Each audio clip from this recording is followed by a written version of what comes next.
عامر خان سے میری ملاقات ہوئی، میں نے اس کو کوئی دین کی بات نہیں کی، صرف محبت تھی۔ اب تک اس کے میسج آتے کہ میں زندگی میں کسی سے متاثر نہیں ہوا، تم پہلے آدمی ہو جس سے میں متاثر ہوں، میں نے کوئی جادو کیا، صرف محبت۔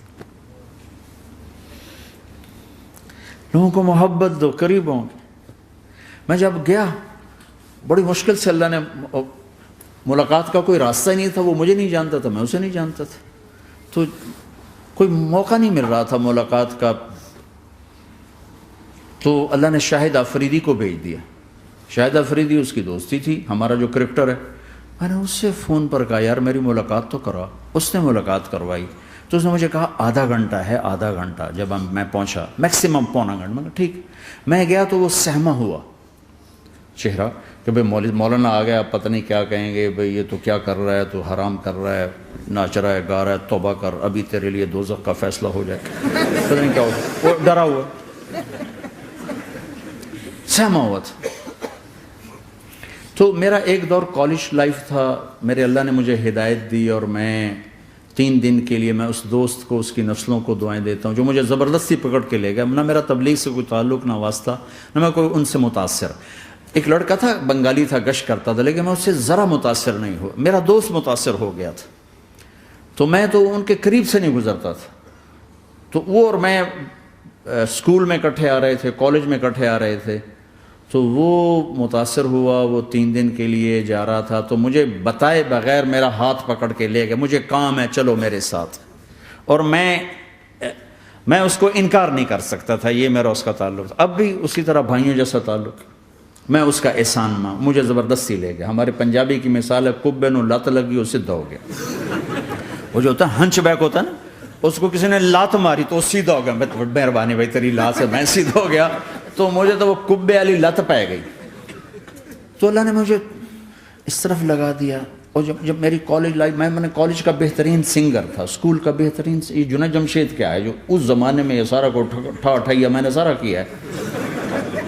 تو اب وہ بیچارہ ایسے بیٹھا ہوا، تو میں نے اس سے بیٹھتے ہی فلموں کی باتیں شروع کر دی۔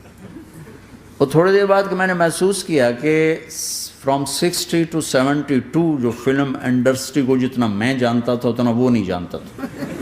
تو اس کے اوپر میرے علم کا روپ پڑ گیا، اس کی لائن کا علم تھا نا۔ تو حیران پریشان، یہ واز تو ہو رہے، تو کبھی دلیپ کمار کی باتیں شروع ہو گئیں، کبھی راج کپور کی شروع ہو گئیں، اور کبھی محبوب صاحب شروع ہو گئے، کبھی مدن موہن شروع ہو گئے۔ وہ آدھا گھنٹہ تو یوں ہی گزر گیا۔ تو آدھے گھنٹے کے بعد میں نے کہا جی ہمارا تو ٹائم اوور کا نہیں، اٹھیں چلے ادھر چل کے بیٹھتے ہیں۔ وہ کھانے کی ٹیبل پر تھے تو ہم وہاں جا کے بیٹھ گئے، پھر وہیں باتیں شروع ہو گئیں۔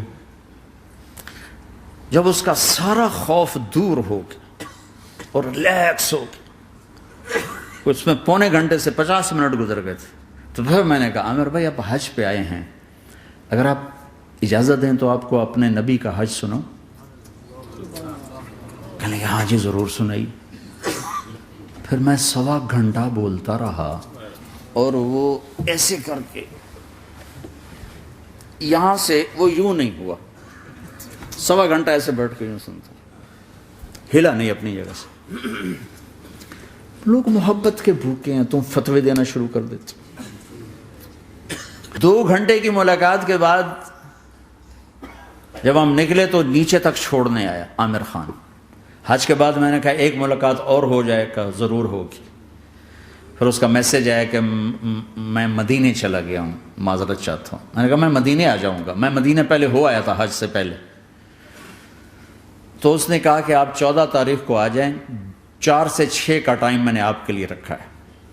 تو میں جنید اور ایک اور ساتھی ہم دوبارہ وہاں چلے گئے 4 بجے، 4:15 ہم اس کے ساتھ ہماری شوٹنگ شروع ہوئی۔ 4:15 سے 10:15 تک 6 گھنٹے مسلسل، اور اس کے ماتھے پہ ذرا نشان نہیں آیا کہ میں بور ہو رہا ہوں۔ اور اس کے بعد ہم اٹھے، اس کا جی نہیں چاہ رہا تھا کہ ہم اٹھ کے چلے جائیں، محبت۔ پھر ایک امتحان پڑ گیا، میں اجتماع میں تھا رائمنڈ کے پچھلے سال، اس کا میسج آ گیا میری فلم تلاش آ رہی، اس کی کامیابی کی دعا کرو۔ اے چنگی بڑی. میں نے کہا اب کیا کروں؟ جواب دینا بھی ضروری، دعا بھی نہیں ہو سکتی، کیا کروں؟ تو جب وہ میسج آیا تو میرے سامنے کوئی 10-12 علماء بیٹھے تھے. میں نے کہا بھائی یہ میسج ہے، اس کا جواب. کہا جی یہ ہمارا فیلڈ نہیں تمہارا ہے، تو ہی جواب دے. میں سارا دن سوچتا رہا، مجھے کوئی جواب سمجھ میں نہیں آیا کہ جان بھی بچ جائے، جواب بھی چلا جائے. پھر اگلا دن بھی گزر گیا، مجھے کچھ سمجھ میں نہیں آیا. میں عصر کا وضو کر رہا تھا، ایک دم اللہ نے ایک مضمون دل میں ڈالا. تو میں نے فوراً بیٹھ کے اس کو میسج کیا کہ عامر بھائی، جو کریٹو ہوتا ہے نا ذہن، یہ اللہ کسی کسی کو دیتا ہے. تخلیقی ذہن یہ اللہ تعالیٰ کسی کسی کو دیتا ہے، ہر ایک کو نہیں دیتا. اور یہ اللہ کی بہت بڑی عطا ہوتی ہے. اور میں نے تمہارے ساتھ جو وقت گزارا اس میں میں نے دیکھا کہ اللہ نے تمہیں تخلیقی ذہن دیا ہے، تم کریٹر ہو. اور جو لوگ اس ٹائپ کے ہوتے ہیں وہ کامیابی ناکامی کی پرواہ نہیں کرتے، وہ اپنے کام سے کام رکھتے ہیں.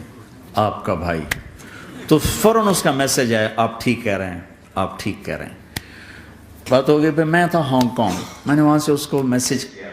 دیکھو کسی مصروف آدمی کو براہ راست فون نہ کیا کرو، میسج کیا کرو کہ میں آپ کو فون کر سکتا ہوں، چونکہ میں اس کا بہت ستایا ہوا، بہت ستایا. تو میں نے اسے میسج کیا کہ میں طارق جمیل ہانگ کانگ میں آپ کو فون کر سکتا ہوں، میں آپ کو فون کر سکتا ہوں. میں ہمیشہ اسے، اب بھی میرا فون پہ رابطہ ہے، میں پہلے اسے میسج دیتا ہوں میں آپ کو فون کر سکتا ہوں. اگر اس کا جواب نہ ہے پھر میں نہیں کرتا ہوں. کبھی وہ خود کر لیتا ہے، کبھی وہ میسج دے دیتا ہے کال کر لیں. تو تھوڑی دیر بعد اس کا فون آ گیا، کیونکہ میں اس وقت دلی میں ہوں، کانفرنس میں تھا. تو میں نے آپ کا میسج دیکھا تو میں اٹھ کے باہر آ گیا ہوں، ابھی آپ سے بات کر کے پھر میں جاؤں گا. تو اسے باتیں کرتے کرتے کہنے لگا آپ کی دعا سے میری فلم کامیاب ہو گئی. میں کہا یا اللہ میں کوئی نہیں کی تھی تینوں.